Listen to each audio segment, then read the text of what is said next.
এবার একটা energy drink বানাই। এটা তো আমি ছানা বানানোর পর যে জল ছিল সেটাই নিয়ে নিচ্ছি। 2 জনের জন্য বানাবো, তাই 2 মগ পরিমাণ নিলাম।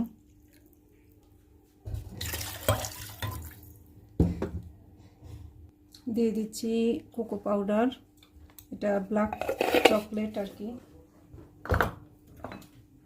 দেব হচ্ছে মাকা পাউডার 1 চামচ। মাকা পাউডার এগুলো কিন্তু আমি আলটিমেট অর্গানিক লাইফ থেকে নিয়েছি। আর মধু, অনেকে একটু পিঙ্ক সল্ট দিতে পারেন, কিন্তু আমি দেব না।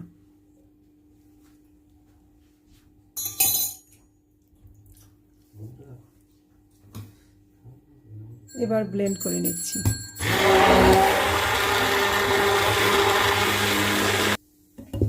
ঢেলে নিলাম, এবার ঢেলে নেব এনার্জি ড্রিঙ্ক। দেখতে যেমন সুন্দর, এটা খেতেও কিন্তু দারুণ টেস্টি।